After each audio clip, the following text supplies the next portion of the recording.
Sajitha here.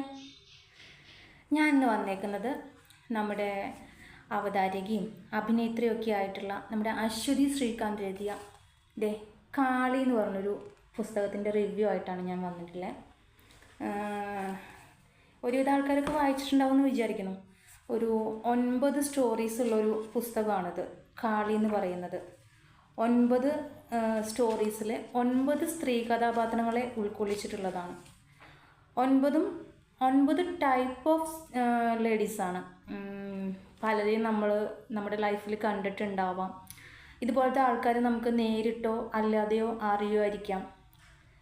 9 സ്റ്റോറീസാണ് ഇതിലങ്ങനെ ഉൾപ്പെടുത്തിയിട്ടുള്ളത്. ഇതിൽ 199 രൂപയാണ് കേട്ടോ ഈ പുസ്തകത്തിൻ്റെ വില വരുന്നത്. ഇതിൽ തന്നെ ഇതിൻ്റെ ആമുഖത്തിൽ എഴുതിയിട്ടുണ്ട്, 1 മാസം കൊണ്ട് എഴുതിയ 9 കഥകളെന്ന്. വെറും 1 മാസം കൊണ്ടാണ് ഈ 9 സ്റ്റോറീസ് എഴുതിയെടുത്തത്. അതത്ര ചെറിയ കാര്യമല്ല. പ്രത്യേകിച്ചും ഒരു ബിസി ലൈഫ് കൊണ്ടുപോകുന്ന ഒരു സ്ത്രീയെ സംബന്ധിച്ച് 1 മാസം കൊണ്ട് 9 സ്റ്റോറീസ് എഴുതി പൂർത്തിയാക്കുക എന്ന് പറഞ്ഞു കഴിഞ്ഞാൽ ഭയങ്കര ബുദ്ധിമുട്ടുള്ളൊരു കാര്യമാണ്.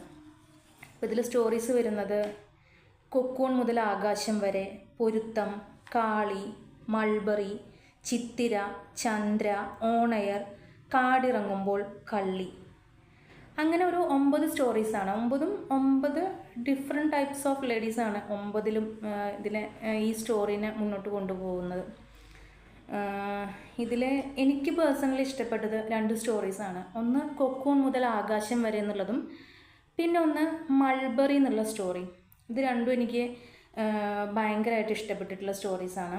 ബാക്കിയുള്ള സ്റ്റോറീസ് മോശമാണെന്നൊന്നുമല്ല കേട്ടോ. നമുക്ക് ഓരോരുത്തർക്കും പേഴ്സണലി ഓരോ ഇഷ്ടങ്ങൾ വരുമല്ലോ. ഇതിലിപ്പോൾ നോക്കുകയാണെങ്കിൽ പൊരുത്തത്തിലെ രശ്മി, കാളിയിലെ സാവിത്രി, ചിത്തിര എന്ന് പറഞ്ഞ സ്റ്റോറിയിലത്തെ ചിത്തിര, പിന്നെ ചന്ദ്ര എന്ന് പറഞ്ഞ സ്റ്റോറിയിലത്തെ ചന്ദ്ര എന്ന് പറഞ്ഞ കഥാപാത്രം, പിന്നെ ഓണയറിലെ താര, വളരെ നല്ലൊരു കഥാപാത്രമാണത്. പിന്നെ കാടിറങ്ങുമ്പോൾ എന്ന് പറഞ്ഞ സ്റ്റോറിയിലത്തെ വീണ, പിന്നെ കള്ളി എന്ന് പറഞ്ഞ സ്റ്റോറിയിലെ സജിത എന്ന് പറഞ്ഞൊരു കഥാപാത്രം. എല്ലാം വളരെ എന്താ പറയുക, നമുക്ക് വായിക്കുമ്പോൾ ഒട്ടും ലാഗ് തോന്നാത്ത വിധത്തിൽ വളരെ നന്നായി തന്നെയാണ് അതിൽ എഴുതി വച്ചിരിക്കുന്നത്. നമുക്ക് ഒരിക്കലും ഒരു ബോറിങ് ഫീൽ ചെയ്യില്ല ഈ ബുക്ക് വായിക്കുമ്പോൾ. അപ്പോൾ അതിൽ ഞാനിപ്പോൾ പറയുന്നത് 2 സ്റ്റോറീസിനെ പറ്റി ഞാൻ പറയാം. ഫസ്റ്റ് വൺ കൊക്കൂൺ മുതൽ ആകാശം വരെ എന്നുള്ള ഒരു സ്റ്റോറീനെ പറ്റി ഞാൻ പറയുന്നത്. അതിൽ ആനിയമ്മ എന്ന് പറഞ്ഞൊരു കഥാപാത്രം ഇപ്പോഴും നമ്മളുടെ ഇടയിൽ, അല്ലെങ്കിൽ ചിലപ്പോൾ നമ്മുടെ വീട്ടിൽ തന്നെ നോക്കിക്കഴിഞ്ഞ് കഴിഞ്ഞാൽ അങ്ങനത്തെ ലേഡീസിനെ നമുക്ക് കാണാൻ പറ്റും. എന്താ പറയുക, സ്വന്തം ഇഷ്ടങ്ങൾക്ക് ഒരു രീതിയിലും ഇമ്പോർട്ടൻസ് കൊടുക്കാത്ത, അല്ലെങ്കിൽ ചിലപ്പോൾ സ്വന്തം ഇഷ്ടങ്ങൾ എന്താന്ന് പോലും ചിന്തിക്കാത്ത സ്ത്രീകൾ ഇപ്പോഴും ഉണ്ടെന്നേ.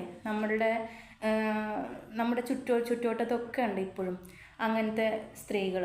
കാലത്ത് ഉണർന്നു കഴിഞ്ഞാൽ രാത്രി ഉറങ്ങുന്നത് വരെ മറ്റുള്ളവരുടെ ഇഷ്ടങ്ങളും മറ്റുള്ളവരുടെ കാര്യങ്ങളും മാത്രം ശ്രദ്ധിക്കുന്ന സ്ത്രീ കഥാപാത്രങ്ങൾ.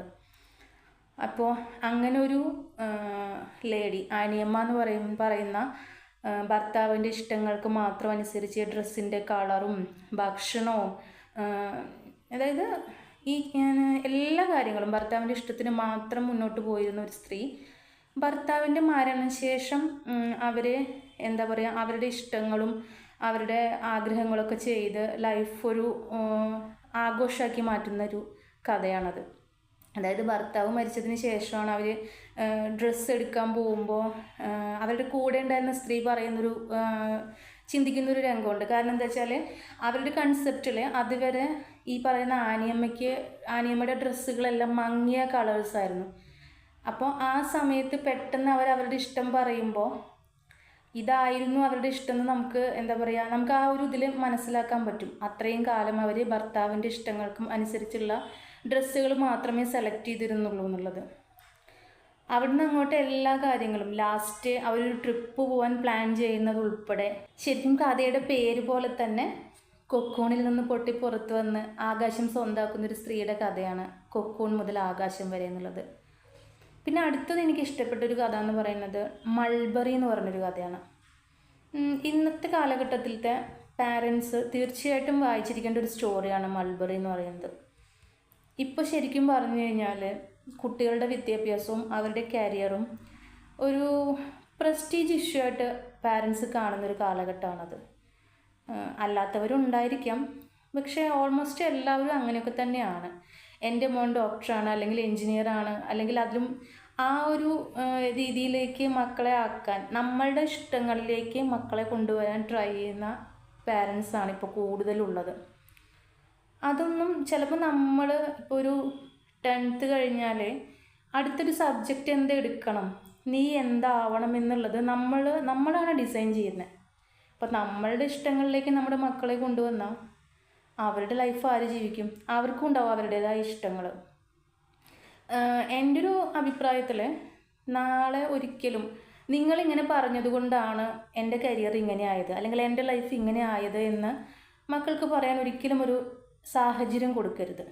അവരുടെ ഇഷ്ടങ്ങളെ, അതായത് അവർ മോശമായിട്ടുള്ള കാര്യങ്ങൾ ചെയ്യുന്നുണ്ടെങ്കിൽ നമുക്കത് തിരുത്താം. അതിൻ്റെ പോസിറ്റീവും നെഗറ്റീവും പറഞ്ഞ് അവരെ തിരുത്തിയെടുക്കാം.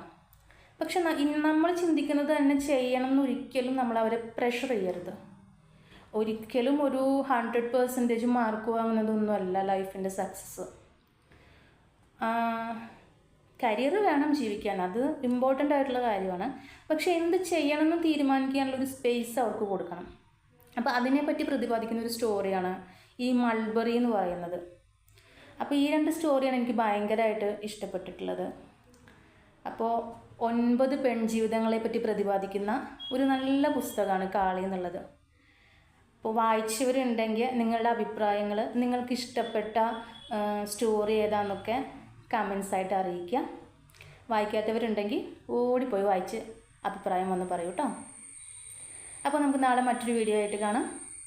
ഇന്നത്തേക്ക് ബൈ ബൈ.